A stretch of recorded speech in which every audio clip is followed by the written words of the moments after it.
ইটালির অজানা তথ্যগুলো আজকে আপনাদের সাথে শেয়ার করব। ইটালিয়ান সুন্দর কুমারী মেয়েকে বিয়ে করতে চাইলে সম্পূর্ণ ভিডিওটি দেখুন। আপনি চাইলেও সুন্দর একটি মেয়েকে বিয়ে করে আপনার জীবনকে গড়ে ও সুন্দর উপভোগ করতে পারেন এই ইতালির মাটিতে, কারণ এই দেশে ফ্রিডম লাইফ, যে কেউ চাইলে বিয়ে করতে পারে। চলুন শুরু করা যাক আজকের ইন্টারেস্টিং ভিডিও। আমি দুইটা বিষয় নিয়ে কথা বলবো। ইতালির বিশ্ববিখ্যাত ভ্যাটিকান সিটি হচ্ছে ইতালির পার্শ্ববর্তী রোম সিটির পাশেই থাকে বা একটি দেশ হিসাবে সবাই গণ্য করে। এই ভ্যাটিকান সিটি দেশটিকে নিয়ন্ত্রণ করে ইতালিয়ান প্রধানমন্ত্রী জর্জা মেলোনি। যদিও এটি ইতালির বাইরে একটি দেশ, তারপরও সেটিকে ইতালিয়ান সরকার নিয়ন্ত্রণ আন্ডারে রাখে। যাই হোক, এই ভ্যাটিকান সিটির খুবই গুরুত্বপূর্ণ রহস্য বিষয় হচ্ছে তার আলাদা পাসপোর্ট, আলাদা জনসংখ্যা ও সাময়িক শক্তি রয়েছে, যদিও সেটাকে ইতালিয়ান সরকার হ্যান্ডেল করে। তবে সবচেয়ে আশ্চর্য বিষয় হচ্ছে এই ভ্যাটিকান সিটি কেন ইতালিয়ান সরকার হ্যান্ডেল করে। কারণ হচ্ছে এই দেশটি অনেক ছোট, সংখ্যায় বড় বা আয়তনে অনেক ছোট, যা বাংলাদেশের একটি ইউনিয়নের চেয়েও অনেক ছোট এই দেশটি। যাই হোক, একটি ছোটোখাটো গ্রাম বললেই চলে, কিন্তু পৃথিবীর কাছে এটি একটি আশ্চর্যজনক দেশ হিসাবে গণ্য করা হয়, যার নাম ভ্যাটিকান সিটি। ইহুদি খ্রিস্টান নেছারাদের জন্য এই ভ্যাটিকান সিটি আমাদের মুসলমান মক্কাদের মতন। যারা আমরা মুসলিমরা হজ করতে যাই মক্কাতে বা মদিনাতে, কিন্তু ইহুদি খ্রিস্টান নেছারা যারা আছে তাদের কাছে সবচেয়ে জনপ্রিয় স্থান হচ্ছে এই ভ্যাটিকান সিটি। এই ভ্যাটিকান সিটিতে তারা এসে তাদের ভগবান বা তাদের বাবাকে খুঁজে পায়, যা তারা নাম দিয়েছে পাপ বাবা। এই পাপ বাবাকে তারা তাদের ভগবান বা ঈশ্বর মনে করে। তারা মনে করে এখানে এসে তাকে ভক্তি বা শ্রদ্ধা করলে তাদের জীবনের মনোবাস পূরণ হবে। আরেকটি বিষয় হচ্ছে এই ছোট্ট দেশ ভ্যাটিকান সিটিতে কোনো অমুসলিম বা মুসলিম প্রবেশ করতে কোনো অনুমতি লাগে না। যাই হোক, যদিও হাজার হাজার আর্মি বা ক্যারিবিয়ান দিয়ে তারা ট্রাভেল দিয়ে রেখেছে, তারপর এই দেশে ঢুকতে হলে আপনাকে কোনো পাসপোর্ট বা ভিসা লাগবে না। ফ্রিলি আপনি এই দেশটা ঘুরে বা ভ্রমণ করতে পারেন। কারণ হচ্ছে এই দেশটি এমন একটি দেশ যা পৃথিবীর কাছে আশ্চর্যজনক। তারপরও এখানে এমন একটি স্থান রয়েছে যেখানে শুধু ইহুদি বা ন্যাচারাল খ্রিস্টানরা যেতে পারে, কোনো মুসলিম এখানে ঢোকার অ্যালাউ নেই, কারণ তাদের পার্সোনাল একটি প্রেয়িং বা প্রার্থনা করার জায়গা রয়েছে। সেখানে কি লুকিয়ে রেখেছে এখন পর্যন্ত পৃথিবীর কোনো বিজ্ঞানী বা মানুষ খুঁজে বের করতে পারেনি। অনেক আগে থেকে জানা ছিল যে এর মধ্যে এমন একটি কিছু রয়েছে যেটাকে পৃথিবীর কোনো মানুষ এখন পর্যন্ত দেখেনি। ইহুদিরা মনে করে পৃথিবী ধ্বংস হয়ে গেল তাদের এই পাপ বাবা ভ্যাটিকান সিটি থেকে যাবে, কারণ তারা আল্লাহকে বিশ্বাস করে না। তারা বিশ্বাস করে তাদের এই ভ্যাটিকান সিটি পাপ বাবাকে। যাই হোক, সেটি তাদের বিষয়, আল্লাহ তাদেরকে হেদায়েত দান করুক। যদি আপনি এই ইটালিতে এসে এই ছোট্ট দেশটি ভ্যাটিকান সিটি ভ্রমণ করতে চান, তাহলে আপনাকে খুবই সুন্দরভাবে ইটালির রোম সিটি থেকে 5 টাকা গ্রাব ভাড়া দিয়ে আপনি এখান থেকে চলে যেতে পারেন, যেটাকে আমরা বলি ফ্রি ট্যাক্সি। যাই হোক, যদি আপনার মেট্রো বা ট্রেন কার্ড থাকে তাহলে আপনি সহজেই 5 মিনিটের মধ্যেই ওই দেশটিতে ভ্রমণ করে আসতে পারেন। ইতালি ভ্রমণ করতে করতে হঠাৎ করে হাতে পেয়ে গেলাম ইতালিয়ান পোস্তা ব্যাংক কার্ড। পোস্তা ব্যাংক কার্ডটি আমার খুব জরুরি ছিল, তাই ইতালিয়ান সরকারের কাছ থেকে রিকোয়েস্ট করে পোস্তা ব্যাংক কার্ডটি করে নিলাম। ইতালিতে কাজের পাশাপাশি আমি ইতালিটাকে ভ্রমণ করে দেখতে খুব পছন্দ করি, কারণ আমার ভ্রমণ করা খুব ইচ্ছা ও শখ। যাই হোক, কাজের পাখে আপনাদেরকে একটু ভিডিও করে দেখাই দিলাম আমার দোকানটা। এই দোকানে আমি জব করি ইতালির রোম সিটিতে। বিয়াদল কোর্সো সেত্তান্তা অত্ত। সম্ভব হলে চলে আসবেন, শপিং করে নিয়ে যাবেন, আপনার জন্য 50% ডিসকাউন্ট রেখে দিব। চলুন, যাই হোক, আরেকটা বিষয় কথা বলি। ইতালির সবচেয়ে বড় জনপ্রিয় জায়গা হচ্ছে ইতালি ক্লোসিও। এই ইতালি রোম সিটিতেই সবচেয়ে বড় বিশিষ্ট জায়গার নাম ইতালি ক্লোসিও। এই ক্লোসিতো যে আসেনি সেই মন চায় জীবনে একবার হলেও এখানে এসে ঘুরে যাক, কারণ এই ক্লোসিওর অনেক বড় রহস্য। প্রায় 3500 বছর আগে থেকে ইতালি ক্লোসিওতে রোম সাম্রাজ্য শাসন করেছিলেন। এর অনেক বড় ইতিহাস রয়েছে, যা আমি বলতে গেলে সারা জীবনও শেষ হবে না। যাই হোক, আজকে সংক্ষিপ্ত একটু কিছু কথা বলে দিতে চাই। তার আগে বলে রাখি, যদি ভিডিওটি ভালো লাগে আমাদের চ্যানেলটি সাবস্ক্রাইব করে পাশে থাকবেন। ইতালির রোম সম্রাটের কথা কে না জানে, পৃথিবীর প্রায় মানুষই জানে এর কাহিনী। এর আশ্চর্য সর্বপ্রথম হচ্ছে এখানে আগের যুগে মানুষদেরকে বেঁধে বেঁধে এনে বাঘের সামনে বা বড় বড় হিংস্র প্রাণীদের সাথে লড়াই করতে দেওয়া হতো, কিন্তু মানুষগুলি তাদের সাথে না পেরে বাঘের মুখে বা সিংহের মুখের খাবার হয়ে যেত। তখন রাজা বা রোম সম্রাটের মানুষগুলো তাদেরকে দেখে আনন্দ উপভোগ করতেন। এবং ওই মানুষের হাড্ডিগুলো তারা রোম সম্রাটের সামনে ঝুলিয়ে রাখতেন। আসলে এর সবচেয়ে বড় আশ্চর্য বিষয় হচ্ছে এটা ৩,৫০০ বছর আগের পুরানো এই বিল্ডিংটি এখন পর্যন্ত কিছুই হচ্ছে না। কি দিয়ে তারা তৈরি করেছে আল্লাহ মাবুদ জানেন।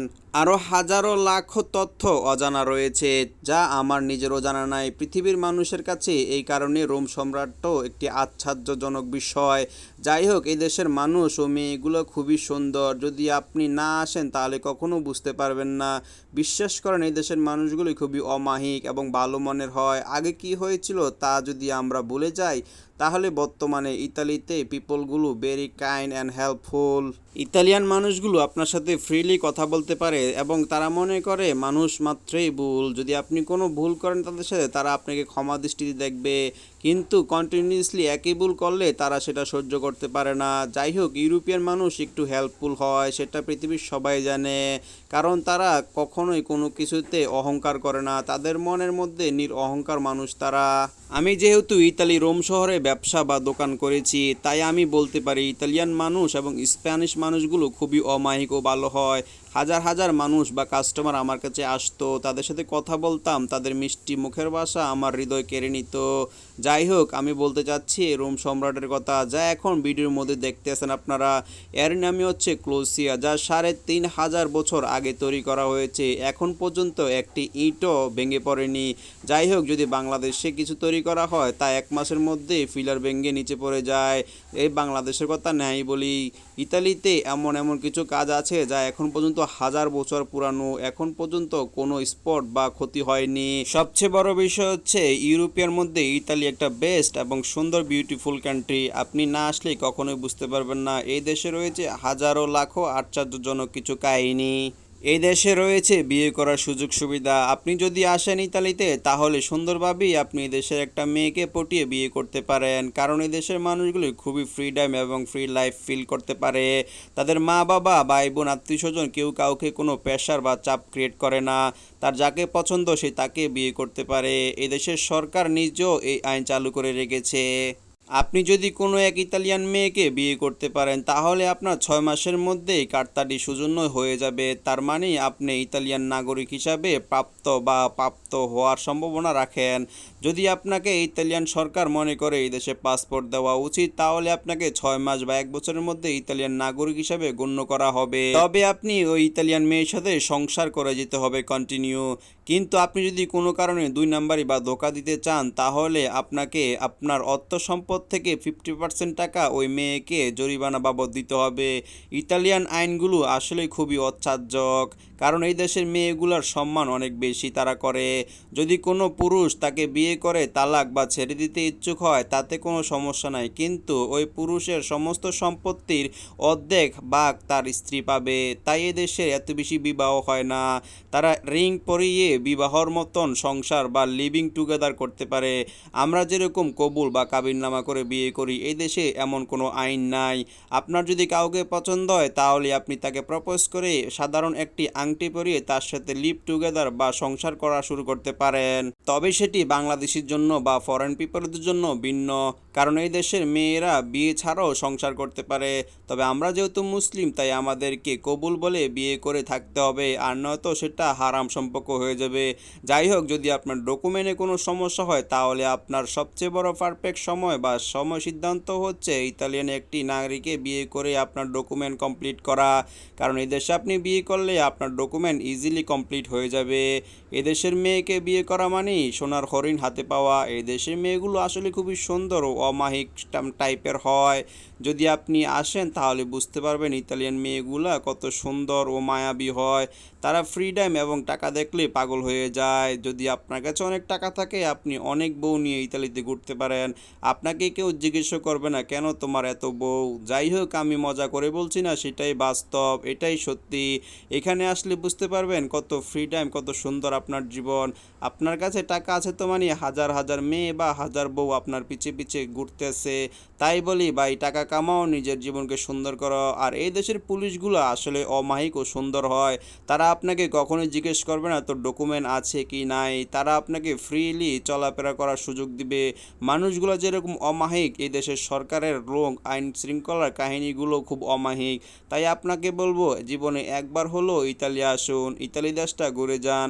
এই দেশে প্রতি বছরে রেসলিং বা এই দেশে প্রতি বছরে রান খেলা হয়, যা পৃথিবীর বিভিন্ন দেশ থেকে মানুষ এসে এই দেশে খেলাধুলা করে।